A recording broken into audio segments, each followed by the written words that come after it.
Recently, we saw Shotzzy win back-to-back Halo and Call of Duty World Championships. In 2007, we saw Final Boss go on to win 2 titles in 2 different games at the same event.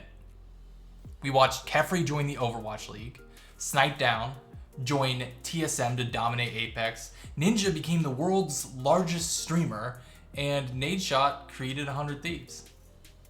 We're going to highlight all of them and more in this video, as well as why they're having so much success.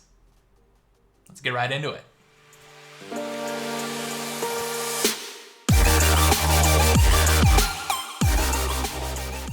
There are many different examples of Halo players dominating other esports titles, but first, I'm going to detail some of the skills that are needed universally across FPS and what makes Halo so unique that causes its stars to stand out.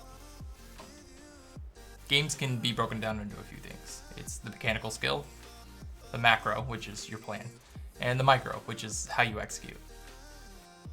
Mechanical skill needs no explanation. It's your shooting, strafing, movement. The macro is your overarching strategy and how you interact with your team. It's the meta, if you will. Simply put, it's just about understanding your role, positioning, rotations. To go a little bit deeper, it's about how you interact and orient with your team around the power weapons and objective. The micro is how you handle individual situations. Another way to put it is if the meta tells you you need to go from point A to point B, the micro is what happens from point A to point B. And this is represented often in your isolated battles. Back against the wall, how are you going to react? Are you going to go down fighting? Are you going to buy more time? What do you do? It's your processing. There are 2 things that translate from game to game. Your mechanical skill and how you handle micro situations, whereas the meta is very game dependent. Now, anyone at the top of their sport is going to have superb mechanical skill. That's a given. And even amongst the pros, there are some who shine, but for the most part, what separates the good from the great and the amateurs from the pros is how they handle micro situations. Remember what I compared the micro to. It's, what do I do next? And the pros have very refined decision-making skills. So much so that they can evaluate most situations in a split second where they say, if I see this, then I need to do that. And they're right 99% of the time. With most shooters, be it Valorant, Fortnite, COD, or CSGO, the kill times are incredibly short, which means most of the micro is about isolating your one-on-ones and playing an advantage. But because the kill times are very short, teammates very quickly know the outcome of the battle. So what to do next is incredibly binary. My teammate won, we have an advantage, let's do this. Or my teammate died, we need to adjust and do that. What makes Halo so truly unique and my personal favorite FPS is that the kill times are a lot longer. As a result, the micro is so much more prevalent and the skills that are traditionally developed in shooters is practiced a lot more. To put it another way, once you enter an engagement in Valorant, CSGO, or Fortnite, either you or the enemy is generally going to end up dead. Whereas because of the kill times in Halo, a lot of the fights end up in standoffs. If something's not going well, you have the ability to exit a fight. Another unique aspect is that you spawn back into the game, so your window to press an advantage is very small. Therefore, you have to make decisions and coordinate very quickly. This makes the question, what do I do next, complicated. Because the dynamic of the battlefield is constantly shifting and there are a lot of different ways to accomplish the same thing. For instance, say the power weapon's coming up and your teammate's in an engagement nearby. The meta says that you need to control the power weapon. Now, what do? You could give up the advantageous position and try to go help your teammate so you can gain a numbers advantage. You could hold the advantageous position, hoping your teammate escapes so that you can have the advantage as well. Knowing that if your teammate dies, you're now at a numbers and options disadvantage. Then what do? Do you delay and hope the backup gets there? There are a number of different possibilities, but the point is, there's a lot to evaluate all at once that can go a number of different ways, and there isn't always a clear answer to the question, what do I do next? The other thing that's fairly unique to Halo is that there's constant action, as opposed to a game like Fortnite where there's a lot of downtime between your fights, or CSGO and Valorant where fights come in very short bursts. To be successful, you generally need to know where you're going and have somewhat of a strategy. To do that, you need to know where the enemy team is based on gunfire and callouts, how many of them are dead and alive, how many of your teammates are dead and alive, when the power weapons spawn, where your teammates are positioned, how and when they're going to push, and your actions all depend on a number of these different stimuli. It's a lot. Oh, one more thing, you have to do this all while you're fighting most of the time. You just don't see this in a lot of other games because the kill time is so short. So while all the same skills are still required, you just don't have a lot of downtime in between to process. So while adaptability, communication, coordination, focus, processing, and patience is all important in every FPS, in every shooter, it's practiced in every second of a Halo match.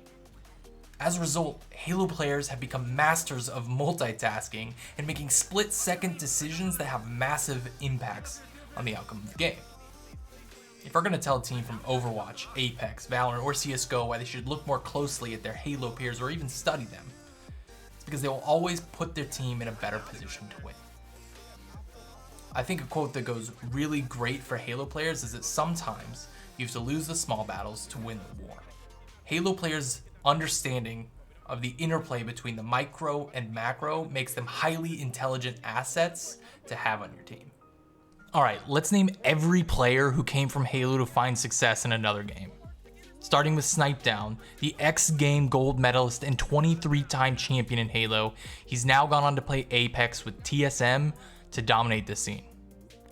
Next we have Call of Duty, and we have a lot of COD players who came from Halo. We'll start with Shotzzy. He earned a Halo World Championship followed by a Call of Duty World Championship back-to-back in the same year and was MVP for both. Sensational talent, now with a Dallas Empire. Formal, a well-known Halo player, an 8-time champion, now plays for the Chicago Huntsmen. Of course, we also have Enable, now with 100 Thieves and was a 4-time Halo champion. A Call of Duty player who few know got his start in Halo was Kenny. He had a top 6 placing in Halo. He also played with other esports legends, Kefri on Ambush, who now plays in the Overwatch League. Kenny now plays for the LA Thieves alongside Enable. And this is a fun one, Crim6. Everyone knows the legend of Crim6, but few know he played in Halo with 2 top 8 placings in Halo Reach. Now playing for the Dallas Empire, most recently with Huke and Shotzzy. Speaking of Huke, he's a talent so great, he made a grand finals in his first major Halo event. Huke has 4 championships and competed with other famous names like Snipedown. He was most recently playing for the Dallas Empire and is now on LA Thieves playing with 2 other former Halo pros, Enable and Kenny. Neptune. My guy Neptune used to go by the name Maki.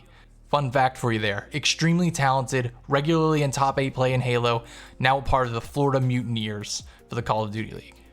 Another former member of the Florida Mutineers that Neptune replaced was Frosty, the myth, the man, the legend himself, a 10-time Halo champion. He's a guy so talented that he went pro in 3 games, Call of Duty, Halo, and get this, not even an FPS, NBA 2K. Truly a proven champion. Next, we have Overwatch and Kefri. He is the dude, and he can do it all. He played Halo with Kenny and Monster, and is now part of the Overwatch League, but has competed in Valorant with the likes of Ninja, Zerg, and other prominent members in esports. Speaking of Monster, dude is a monster. He's been crushing Halo FFAs for many years and has been regularly on a top 8 squad in Halo. He's won a championship in H1Z1 and is on top Valorant teams as we speak. Another Halo member who's crushing it in Valorant is Baby J. Recently, he just made Radiant #1. Hunter has won 6 Halo majors and FFA and is also killing it on CSGO. Now Fortnite, this is going to be a fun one because we have Druck, who's a current member of the Kansas City Pioneers. He's won a Halo FFA, he's regularly in top 8 teams in Halo 5 tournaments, and he's taken home a pretty penny in Fortnite. Then there's the huge elephant in the room, Ninja.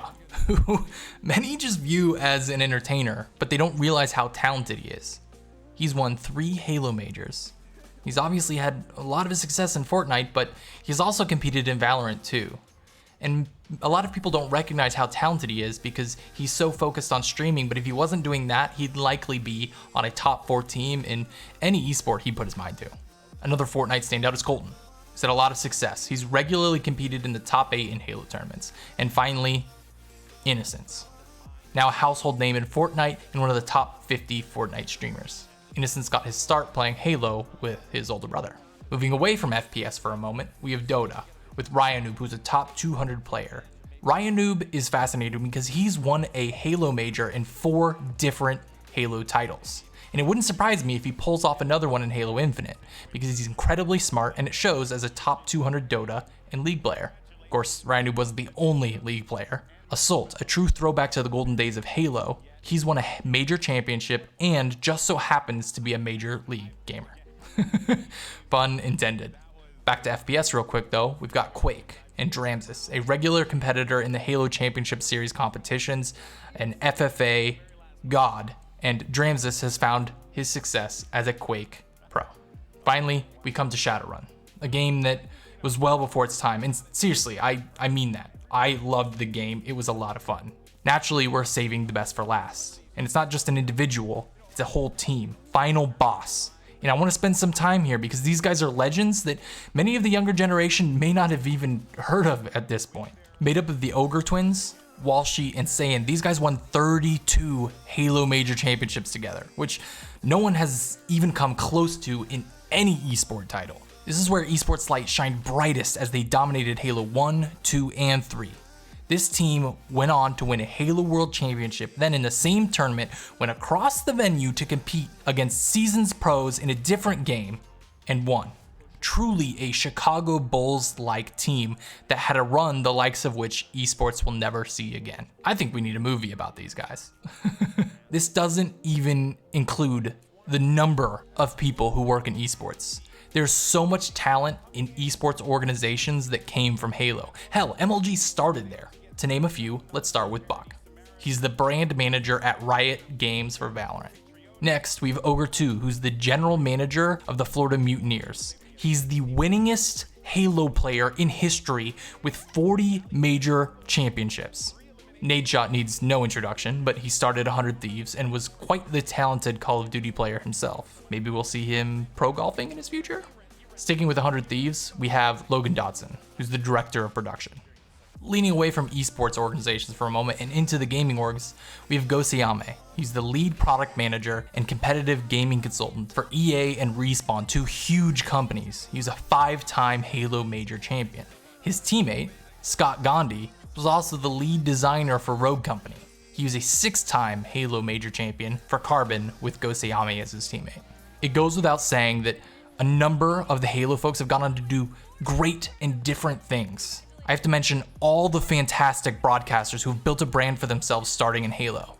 There's Miles Ross JNR, the bearded commentator for the Call of Duty League.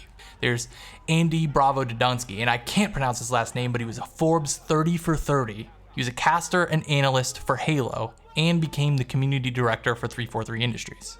You have MLG Sundance, who is a founding member of MLG and of Vindex. You've Golden Boy, who, talk about somebody who's been on TV. He was a broadcaster for the Rock's Titan games and is now a part of G4. Truly a bunch of legends amongst men. But there's also a lot of prominent streamers who started in Halo. Take Action Man, who is a top 50 Fortnite streamer. We have FaZe Campy, the first and only Halo player to join the FaZe clan, and one of the first to build a brand on YouTube. Then there's Joe Fries, esports commentator and analyst with great hair. Speaking of hair, we have Flamesword the Beard himself, a 3-time Halo champ who's been involved with Optic for a very long time. There's the real Shook 1, who's doing real life streaming. And the last but not least, the 2-time champ, no, not the Doc, though he was a prominent Halo player back in the day before he blew up, Optic Maniac, who's found great success in content creation. The Halo community is so amazing, and it's so fantastic to see so many of my friends find so much success, and they deserve to be celebrated. There are so many other coaches and important people inside esports organizations that came from Halo. If you or someone else I forgot came from Halo and have had success inside the industry, leave a comment. I'll pin it for everybody to see.